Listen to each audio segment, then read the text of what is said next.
Irmãos, temos o privilégio dado por Deus de seguirmos a nossa série em Neemias. Estamos chegando à 7ª pregação, sustentados pela graça, nessa série que nós intitulamos O Caminho do Avivamento.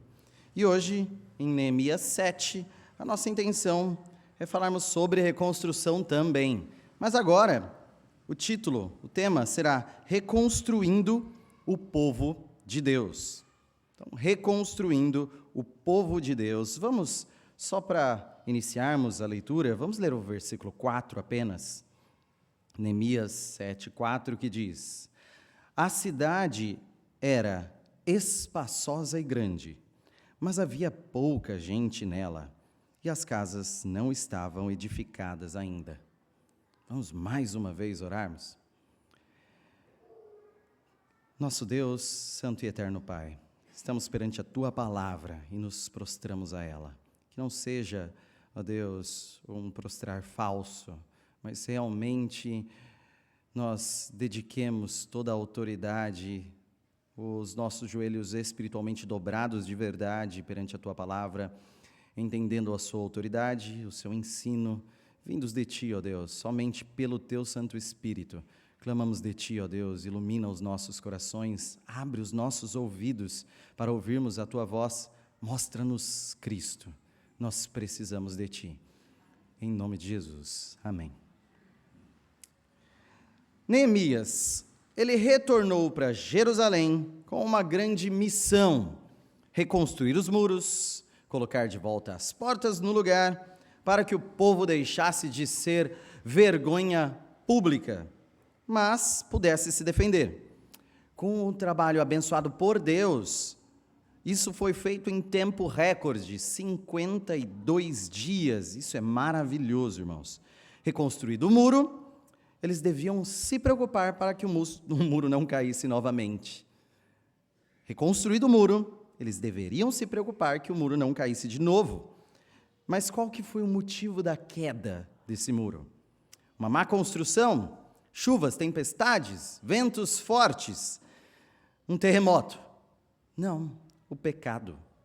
O pecado desmoronou o povo e os muros desmoronaram por isso.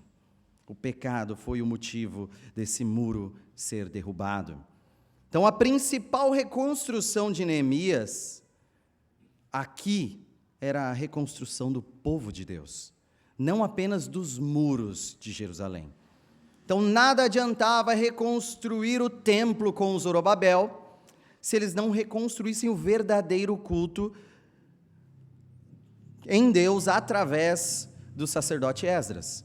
Também não adiantava, dessa mesma forma, reconstruir os muros com Neemias, se eles não organizassem o povo para que a própria fé deste povo fosse reconstruída e restaurada por Deus, também com um grande papel de Esdras, veremos. Por isso, estamos aqui, lendo este texto, no caminho do avivamento. Toda a organização que está sendo feita aqui, sob as batutas de Neemias, é para colocar todas as peças a postos, para, no centro, a palavra de Deus falar. Tudo isso é uma grande orquestra para, no centro, eles ouvirem a voz de Deus. Esse é o objetivo, ouvir a Deus. Então, são as últimas medidas aqui neste capítulo 7, até que tudo organizado, cada peça em seu lugar, ao ouvir sua palavra, o próprio Deus venha visitar o seu povo e o avivamento chegar. É isso que nós ainda veremos. Então, nessa reconstrução do povo, nessa reconstrução da fé deste povo, serão reconstruídas liderança, cidadania e generosidade. Nós falaremos destes 3 pontos. O primeiro deles, então, reconstruindo a liderança. Versículos de 1 a 4. Os irmãos acompanhem a leitura. Ora, uma vez reedificado o muro e assentadas as portas, estabelecidos os porteiros, os cantores e os levitas, eu nomeei Anani, meu irmão, e Ananias, maioral do castelo, sobre Jerusalém. Ananias era homem fiel e temente a Deus, mais do que muitos outros. E lhes disse: não se abram as portas de Jerusalém, até que o sol aqueça aí. Enquanto os guardas ainda estão ali, que se fechem as portas e se tranquem. Ponham-se guardas dos moradores de Jerusalém, cada um no seu posto diante de sua casa. A cidade era espaçosa e grande, mas havia pouca gente nela, e as casas não estavam edificadas ainda. Pois bem, o muro está no lugar, graças a Deus. A porta está no lugar, graças a Deus. Os porteiros, os cantores, os levitas já estão lá, graças a Deus. Mas precisa-se de líderes. Tanto esforço para construção, reconstrução, e nós vimos tamanho esforço nos capítulos anteriores. O trabalho não pode ser jogado fora. Todo trabalho precisa de líderes adequados para ser mantido e vigilância adequada para não ser perdido. Olha o que diz 2 João, no versículo 8, 2 de João, capítulo único, versículo 8 diz: acautelai-vos, para não perderdes aquilo que temos realizado com esforço, mas para receberdes completo galardão. Cuidado para não perder tudo aquilo que fez. Lembra o mandato cultural do homem no jardim? Era cultivar, mas também guardar. Não adianta você fazer, crescer e depois perder o que foi feito. É sábio ter uma liderança capacitada, fiel, temente a Deus, para não perder todo o esforço realizado. Precisa-se de líderes. Hanani, irmão de Neemias, é um escolhido aqui. Ele é o homem que foi até a Pérsia falar com Neemias como estava Jerusalém, lá no capítulo 1, e colocar fogo no coração do líder para reconstruir o muro, as portas, e agora o povo. O homem que amava o povo, sabia o que fazer por este povo, o homem de confiança do governador Neemias, seu irmão. Precisa-se de líderes. Também aqui Ananias, maioral do castelo, é escolhido também, sendo ele chefe de defesa da fortaleza próxima ao templo. Ele tem competência para defender a obra já feita. Mas o principal atributo aqui não é só a competência de defesa. Ele é um homem fiel e temente a Deus. Isso se destaca nele, mais do que outros, com grande destaque. Então, são líderes que estão instruídos para supervisionar a proteção do povo. Ainda há inimigos, ainda há astúcias cruéis ao redor deste povo, há inimigos internos, como nós vimos, e externos também, todos rodeando. As portas devem ficar fechadas até clarear bem o dia. Estamos em vigilância. Os muros com proteção de guardas, cada um defronte à sua casa. Essa estratégia já é citada pela 3ª vez no livro. Dada a importância que Deus tem enfatizado neste livro para a defesa da sua família, para defender o povo de Deus. E a cidade está pronta para crescer. A cidade ainda tem mais lugares para mais gente vir morar. Tem pouca gente dentro dela ainda. As casas ainda estão a serem reformadas, construídas. Ainda há vigilância, ainda há trabalho.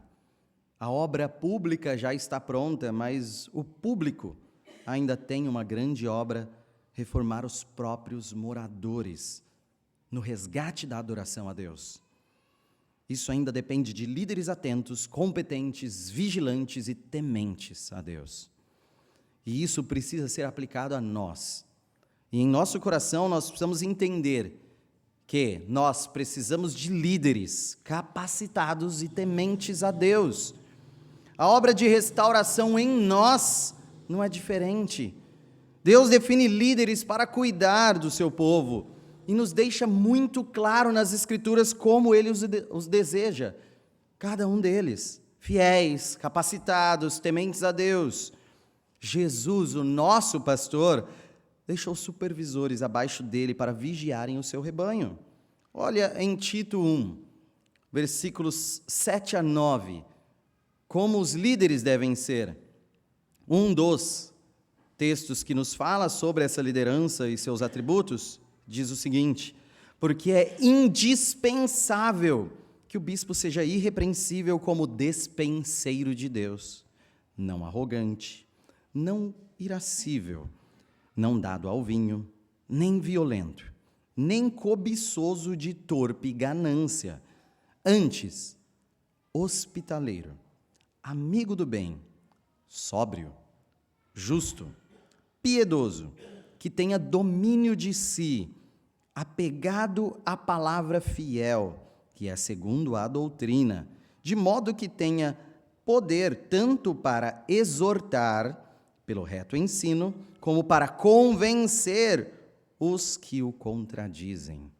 Estamos falando de caráter, estamos falando de vida, estamos falando de que suas escolhas importam, o seu testemunho é preeminente, estamos falando que ele precisa ser hábil com a palavra de Deus, ele precisa saber tanto instruir aquele que está precisando, frágil, ou aquele que redutível, questiona, ele deve argumentar, ele deve manejar bem a palavra de Deus.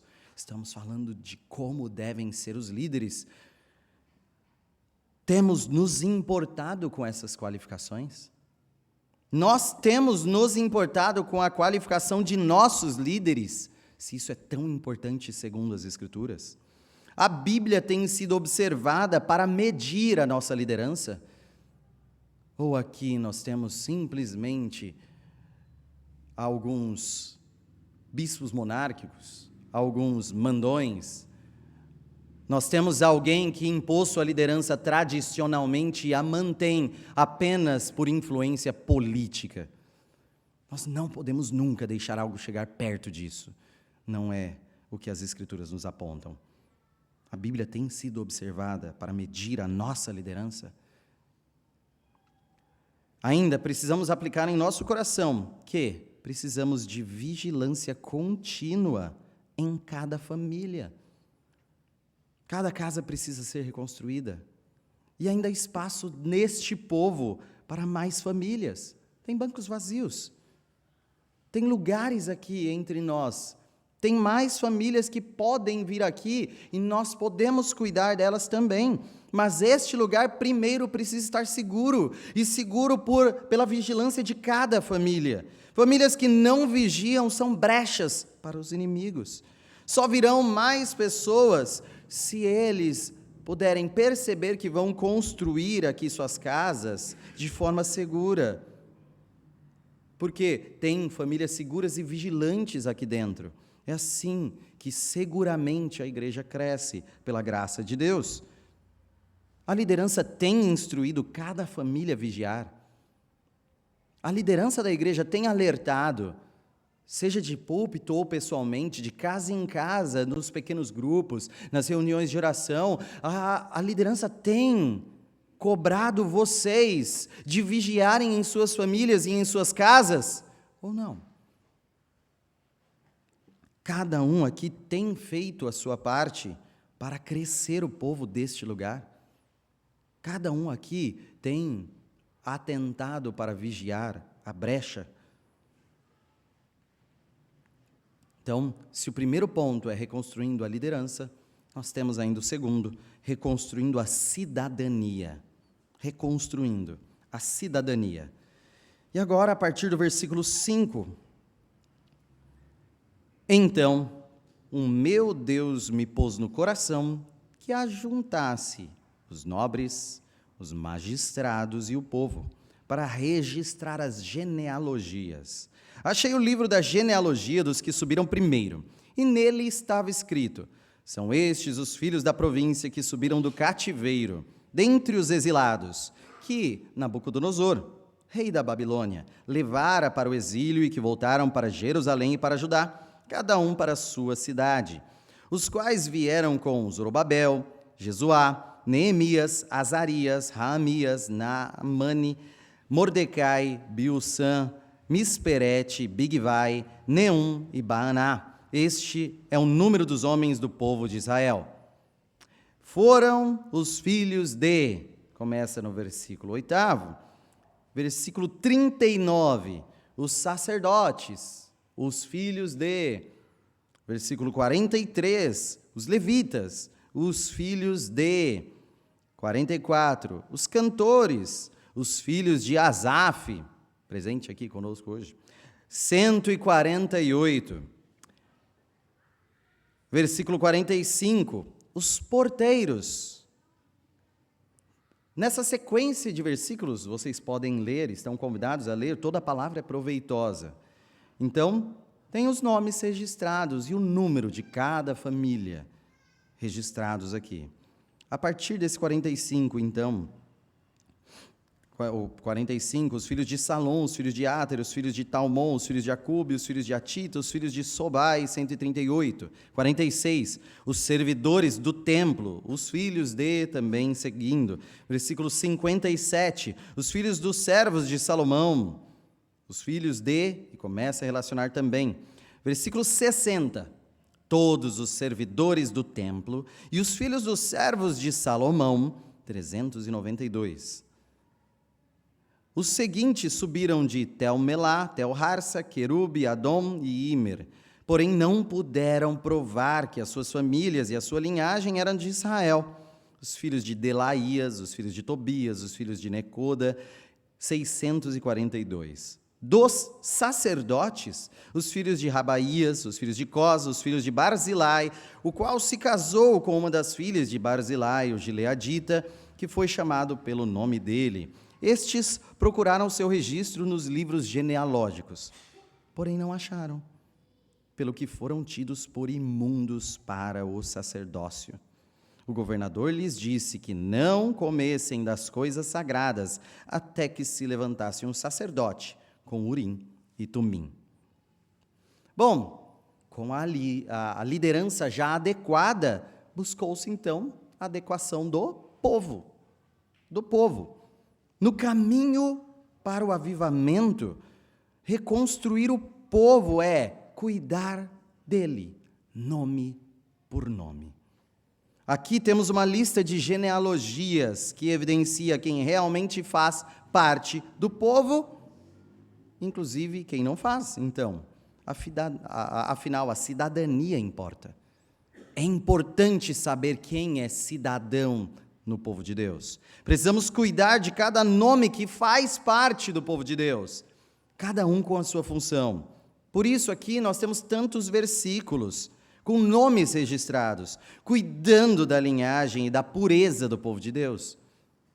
Parece até rigoroso, mas na fé na palavra de Deus, que ordenava a separação deste povo como pureza, como forma de culto a Deus, como a própria fé deles na sua palavra e sua esperança do Senhor que viria, do Salvador que viria, tudo isso dependia deles estarem separados, diferentes da miscigenação que houve no Reino do Norte, diferentes do sincretismo religioso que houve no Reino do Norte. Aqui em Judá, principalmente essa cidade de Jerusalém, nós precisamos que haja algo diferente, e isso fazia parte da fé. Isso fazia parte da esperança do Redentor, isso fazia parte da esperança do Messias. Reconstruir o povo, reconstruir a fé, reconstruir o culto. Isso inclui acompanhar quem é cidadão e quem não é. Então, assim, pela fé, organizaram cada família, cada um com a sua devida função. São líderes e cidadãos, são sacerdotes, são levitas, são cantores, são porteiros, servidores, filhos dos servos de Salomão, todos eles aqui, israelitas comprovados ou pessoas que entraram também de forma comprovada no povo, como estes filhos, os servos de Salomão. Porém, havia quem não tinha comprovação. Uns, então, podiam ser da linhagem de Israel realmente, ou não ser. E não tinham como saber aqui o que diz o zelo. Então, outros aqui estão considerados imundos para o sacerdócio, que era de uma linhagem específica. Então, para afastar impostores aqui, talvez, como filho de Delaías citado no texto, provavelmente aquele mesmo do capítulo 6, versículo 10, que tentou enganar Neemias, falando para ele fugir e se esconder no templo. Mas também esse zelo pode ser triste com a memória dos descendentes do fiel Barzilai, aquele gileadita, que quando houve aquela situação terrível com Absalão e Davi, ele acolheu Davi. Ele acolheu. Nas últimas palavras de Davi a Salomão, com instruções de amigos e inimigos, Barzilai foi tido com honra. Fala, honra este cara. Ele é importante. Ele é fiel. Então, na mesma decisão, você pode afastar impostores, mas você pode afastar gente sincera ali também. Sabemos disso. Então, são medidas de segurança que podem ser ótimas para alguns, difíceis para outros, mas todos devem se submeter, por amor ao zelo do povo de Deus. E nesse sentido é perfeita, porque Deus manda. Então, aqui ainda, por prudência, para mostrar que eles estavam simplesmente submetidos a Deus, iriam aguardar um sacerdote que poderia usar Urim e Tumim, uma forma ali de consultar uma resposta divina, para saber se poderiam participar ou não, se eles poderiam comer das coisas voltadas aos sacerdotes verificados. Então, eles estavam sob a vontade de Deus. Não era um rigor qualquer, mas era o prostrar-se para as ordens de Deus. O povo de Deus é um povo cuidado por nomes, por famílias, identificados. Não é somente sobre você, mas a sua parte no povo de Deus inclui a sua família. Então, precisamos aplicar isso no nosso coração, muito voltados à ceia que nós tivemos essa noite. É importante discernir o corpo. É extremamente importante discernir o corpo. O nosso cuidado, o nosso zelo atravessa a nossa lista de membresia. A igreja local é uma embaixada do reino de Deus neste mundo.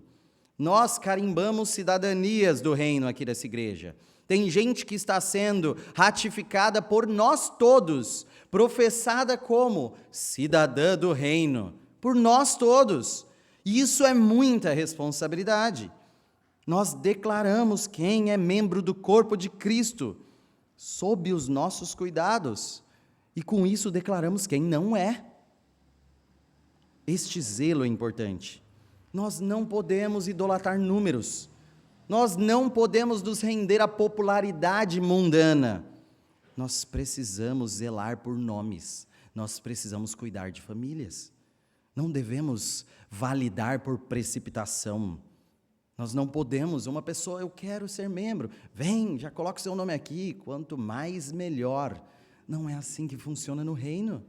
Há um zelo, há um cuidado por fidelidade a Deus e busca por santidade. Não devemos ser precipitados em membresia, mas devemos cuidar por amor e por santidade. Discernir o corpo de Cristo é honrar o seu sacrifício pelas suas ovelhas, pela sua igreja. 1 Coríntios, que nós lemos, 11, 28 e 29, examine-se, pois, o homem a si mesmo, e assim coma do pão e beba do cálice, pois quem come e bebe sem discernir o corpo, come e bebe juízo para si. O que nós estamos celebrando como cantamos? Celebramos comunhão. Anunciamos a morte de Jesus, celebrando a nossa comunhão conquistada nessa morte pelo nosso Senhor ressurreto. Como nós celebramos comunhão com alguém que não está em Cristo? Como nós podemos beber e comer indignamente, sem discernir? Este nós podemos carimbar, faz parte do corpo. Isso é lista de membros, isso é membresia saudável, isso é o que nós buscamos. Você faz parte da família de Deus? Sabe discernir e pode ser discernido como parte da cidadania celeste? Terceiro ponto, reconstruindo a generosidade. Reconstruindo a liderança, reconstruindo o povo, reconstruindo a cidadania. E agora, reconstruindo a generosidade. Versículos 66 em diante. Toda esta congregação junta foi de 42.360, afora os seus servos e as suas servas, que foram 7.337. E tinha 245 cantores e cantoras. Os seus cavalos, 736. Os seus mulos, 245. Camelos, 435. Jumentos, 6.720. Alguns dos cabeças das famílias contribuíram para a obra. O governador deu para o tesouro, em ouro, 1.000 daricos, 50 bacias e 530 vestes sacerdotais. E alguns mais dos cabeças das famílias deram para o tesouro da obra, em ouro, 20.000 daricos e, em prata, 2.200 arráteis. O que deu o restante do povo foi, em ouro, 20.000 daricos e 2.000 arráteis em prata e 67 vestes sacerdotais. Os sacerdotes, os levitas, os porteiros, os cantores, alguns do povo, os servidores do templo e todo Israel habitava nas suas cidades. A sua parte no povo de Deus inclui os seus bens. Olha que coisa deliciosa de ouvir. A sua parte no corpo de Deus, no corpo de Cristo, no povo de Deus, inclui os seus bens. Ao ser somado o povo aqui, são somados também servos, servas, cavalos, mulos, camelos, jumentos. Então, não é só você fazer parte do povo, mas tudo o que você tem faz parte. Quem tem sua alma tem seus bens. Ou é Deus, ou é Satanás. Não existe outro dono seu. Não existe outro dono da sua alma. Não existe outro dono dos seus bens. Ou é Deus, ou é Satanás. Seus bens servem a alguém. Chefes dos clãs aqui contribuíram, os líderes. O governador contribuiu. Ouro, vestes sacerdotais, prata. O restante do povo, ouro, prata, vestes sacerdotais. Temos um total aqui, na NVT, é uma delícia ler isso daqui. Em vez de daricos, a gente já tem quilos. É bem traduzido para quem acompanha, é bom para leitura devocional também. São 352 quilos e 600 gramas. 600 gramas. Então, 352 quilos de ouro. Bastante, bastante. Tem mais 50 bacias, não sabemos quanto elas pesam, mas nós temos 2.520 quilos de prata, 597 vestes sacerdotais, tudo isso somado entre todas essas contribuições. E isso tudo entregue para contribuir com a obra. Tudo isso entregue para o templo, para o serviço sacerdotal, para a obra de Deus. Tudo isso devotado a Deus. E é interessantíssimo que isso não é nada perto da dedicação desse templo lá com Salomão. Em 1 Crônicas 22, o montante chega a 3,5 milhões de quilos de ouro. Nós estamos falando aqui de 352 quilos. Lá, de 3,5 milhões de quilos de ouro. Então, aqui não estamos focando na riqueza ou comparando a riqueza do templo de Salomão com esse templo de Zorobabel. Mas fazer parte da obra é dedicar-se, é contribuir. É impossível dedicar-se a Deus sem oferecer a si mesmo por completo. Se o seu dinheiro é tão precioso para você que você não consegue se desgrudar dele, se o seu conforto, padrão de vida e gastos tolos são tão importantes para você que você não pode contribuir com o reino de Deus, você pertence a um Senhor que obviamente não é Cristo. Arrependa-se, confesse e contribua. Não é para deixar nenhum pastor rico. Se tem um pastor se enriquecendo desenfreadamente com a oferta de irmãos, nós sabemos que isso nem é uma igreja saudável. Talvez nem que seja igreja, seja uma seita mesmo. Se a igreja tem uma imagem do pastor, presbítero, apóstolo, bispo, ou sei lá quais nomes usam aí, na frente da igreja, pode saber, isso não é uma igreja. Isso não é uma igreja. Então, não é a intenção de deixar nenhum pastor rico, ou deixar uma igreja com tanto dinheiro que gasta desleixadamente com qualquer coisa. Não é isso que nós estamos falando aqui. Estamos falando de contribuição que deve ser usada para a glória de Deus, para a expansão do Evangelho, cuidado dos membros, para honras ao ministro do Evangelho e responsabilidades com a manutenção do culto. Isso é devotar a Deus. E nós temos essa responsabilidade, todos nós. E precisa, então, ser reformada em nós essa generosidade. Enquanto não houver uma liderança adequada, enquanto não houver reformado, então, uma cidadania, cuidar da membresia, e essa membresia não estiver ativa, contribuindo, não haverá avivamento. Não ocorre risco de haver. Precisamos aplicar isso em nosso coração. A sua generosidade transparece o seu coração. A sua generosidade transparece o seu coração. A sua contribuição não deve ser feita por medo ou barganha, mas por amor e desprendimento. É uma disciplina espiritual. Se você consegue abrir mão de algo para você mesmo e dedicar ao próximo, você mostra que o pecado do egoísmo está sendo vencido em seu coração. Se você não consegue contribuir por ódio a qualquer um que precise do seu dinheiro, que não você mesmo, seu coração está no dinheiro. Jesus diz em Mateus 6:21, porque onde está o teu tesouro, aí estará também o teu coração. Para saber onde está verdadeiramente o seu coração, se em Deus ou no dinheiro, basta entender onde você aplica os seus maiores valores. Aí está o seu tesouro. Seu tesouro está em Deus ou na sua conta bancária. Seu tesouro está em Deus ou nos seus bens. Seu tesouro está em Deus ou na sua carreira. Seu tesouro está em Deus ou nas comodidades que você consegue comprar. Também precisamos aplicar de que, pouco ou muito, as contribuições devem ser de coração. Pouco ou muito, as contribuições devem ser de coração.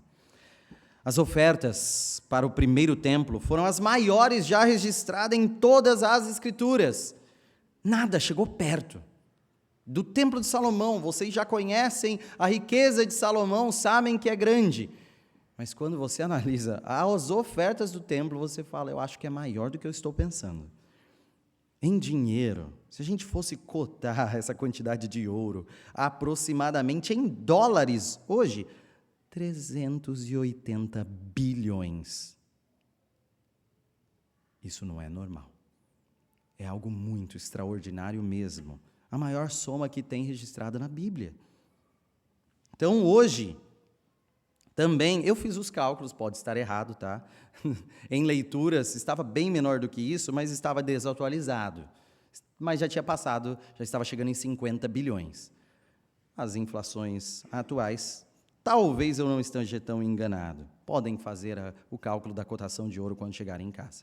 Mas, hoje, também nós vemos vários lugares ricos. Países muito mais desenvolvidos e igrejas nesses países, igrejas fiéis, que também são grandiosas nas contribuições, em enormes trabalhos que têm, inclusive, abençoado outros países.